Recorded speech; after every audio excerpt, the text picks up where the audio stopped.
Combien coûte un ministre conseiller pour le contribuable béninois? Les députés vont le dire. Bon, bien sûr, nous avons vu le besoin de financement pour pouvoir assumer le fonctionnement de l'État.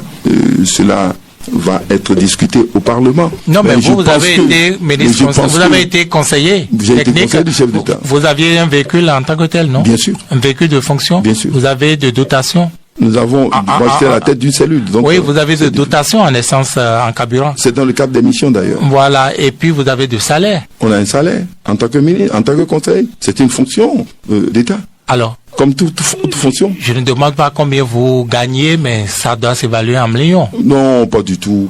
Mais cela n'est pas le cas. Cela n'est pas le débat aujourd'hui. Mais les ministres conseillers vont gagner au-delà de millions. Les ministres conseillers vont gagner ce qu'ils méritent selon le rôle qu'ils vont jouer.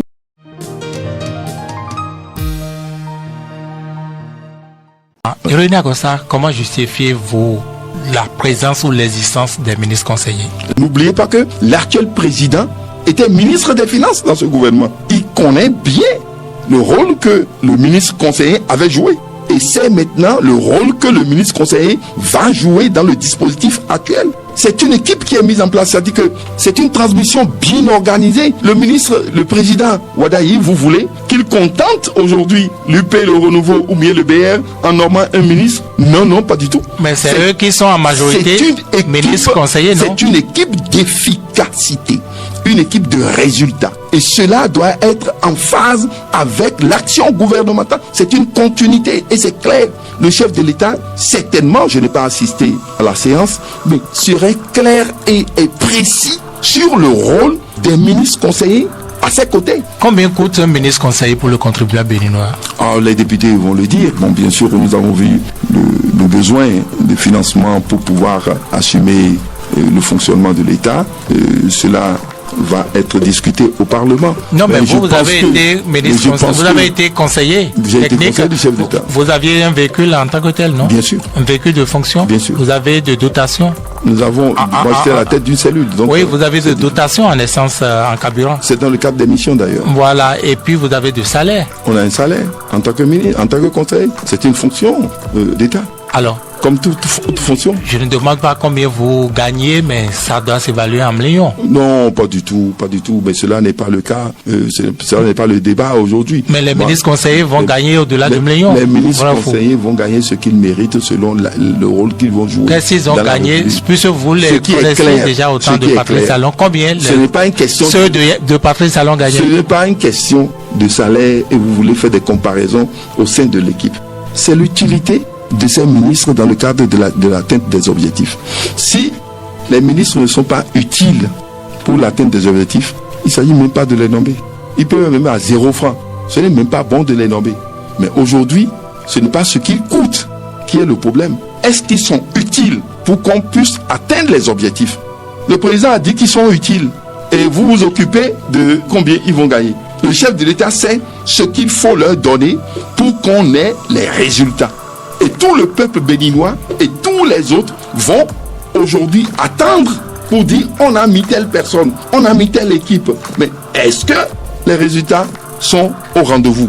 Dès que les résultats sont au rendez-vous, alors c'est terminé. Donc tous les Béninois qui ronchonnent, les syndicalistes, vous avez entendu Kassamampo sortir, faire une conférence de presse pour dénoncer le retour des ministres conseillers. Il parle pour rien, il n'aurait pas dû protester. Il ne connaît pas son rôle. Il ne connaît pas son rôle. Qui? Le syndicaliste, il ne connaît pas son rôle. Ah bon, c'est pas son rôle? Oui, c'est pas son rôle. C'est pas son rôle. Là, constitutionnellement, c'est pas son rôle. Il peut avoir un avis, bon, sur ça, ben, c'est pas son rôle. Si le chef de l'État...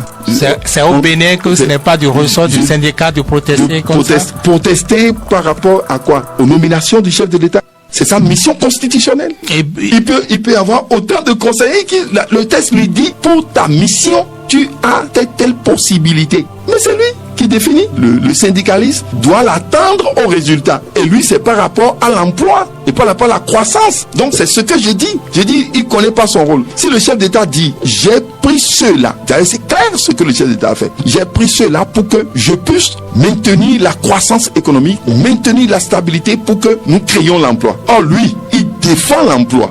Donc, s'il conteste ça, ça veut dire que dans le schéma de la création de l'emploi, lui conteste le dispositif mis en place par le chef de l'État. Il il doit plutôt attendre le chef de l'État au résultat et dire maintenant, selon cela, mais ça aboutit à combien d'emplois. Il va avec la démonstration de chiffres, n'est-ce pas, avec les salaires politiques comparés aux salaires au SMIC, n'a-t-il pas raison? Le salaire politique comparé au salaire de SMIC, ce n'est pas une bonne comparaison. Il va au niveau de la croissance du pays, du PIB. Mais le Bénin n'a rien inventé.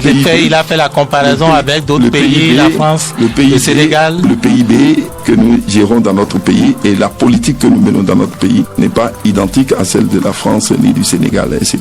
Le niveau de la dette au Sénégal, ce n'est pas le niveau de la dette ici. Le niveau de la dette en France, ce n'est pas le niveau de la dette ici. La couverture sociale en France, ce n'est pas la même chose ici, ce n'est pas, etc., etc.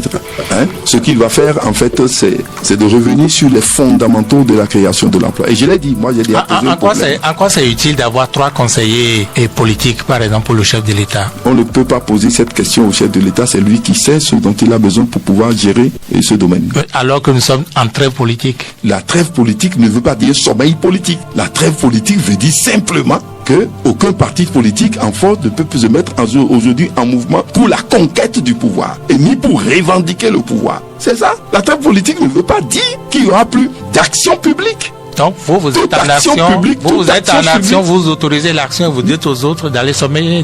Qui on a dit? C'est ce que vous venez de dire. Pas du tout.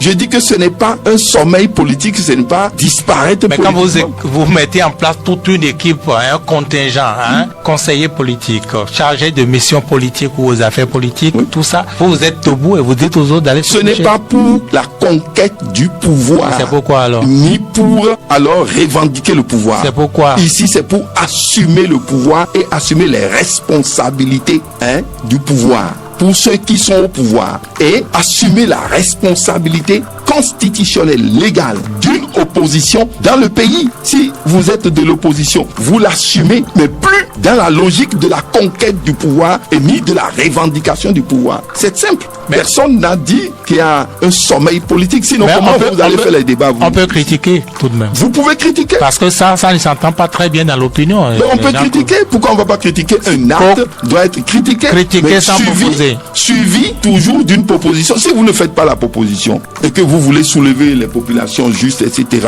et que vous voulez faire quelque chose, vous allez voir que ça va entrer dans la revendication du pouvoir ou bien dans la conquête du pouvoir. Mais celui qui vous dit que vous nommez un peu trop, qu'on n'aurait pas dû nommer de ministre conseiller, quelle proposition il a fait encore là? Mais il ne joue pas son rôle. Mais ça veut dire que vous n'auriez pas dû. Il ne connaît pas la loi parce qu'il ne peut pas condamner le chef de l'État pour le faire. Il n'a pas condamné. Il a critiqué. Il a condamné. Lui dit qu'on ne doit pas nommer. Lui dit qu'on ne doit pas nommer. Bon, ça fait son problème. Le chef de l'État dit, moi je dois nommer pour atteindre les objectifs. Et le chef de l'État dit, nous avons les moyens pour le faire. Et nous allons réussir dans tel sens. Et les premières actions du chef de l'État montrent déjà que nous sommes dans la logique, bien sûr, de la satisfaction des besoins des populations. Nous sommes dans un processus de développement du pays. Et le Bénin a réussi quelque chose de formidable. Et c'est pour ça d'ailleurs que les sorties du chef de l'État dans la sous-région est une fierté. Le chef de l'État aujourd'hui sort avec fierté. Parce que nous avons réussi quelque chose que tout le monde viendra copier. La transmission, bien sûr, des fondamentaux du développement, dont il n'y a pas une rupture dans le principe du développement et la transmission générationnelle, dans la paix, dans la concorde sociale, dans la stabilité. Et nous avons rassuré encore le peuple sur la base de la confiance renouvelée. Tout le monde aujourd'hui observe le Bénin et tout le monde est admiratif du Bénin. Nous devons en être fiers. Chacun doit défendre ce modèle. C'est un bon modèle que nous avons proposé dans notre pays. Et sans pouvoir donner de leçons à quelqu'un à l'extérieur, nous sommes en train, à part le biais du chef de l'État, de montrer ce que c'est que ce modèle à l'extérieur. Tout le monde accueille le président de la République avec joie, sans arrière-pensée. Parce qu'on sait que le Bénin a un modèle envié et enviable. Chacun doit pouvoir puiser de ce modèle pour être un bon citoyen, pour participer au développement du pays. Et que ça soit clair dans la tête des Béninois. L'Union progressiste, le renouveau, et bien sûr, les autres partis, le BR, le MOEL, qui soutiennent le chef de l'État, qui ont porté, nous ne sommes pas en train de soutenir, nous portons l'action du chef de l'État. Il faut qu'ils sachent que nous sommes au pouvoir. Nous ne sommes pas en train de revendiquer le pouvoir aujourd'hui. Le peuple nous a confié le pouvoir et nous l'assumons. Nous jouons un rôle de portabilité de l'action gouvernementale et de l'action législative. Et ils verront à la suite bien sûr, de ce septennat que les résultats attendus seront bien sûr au rendez-vous.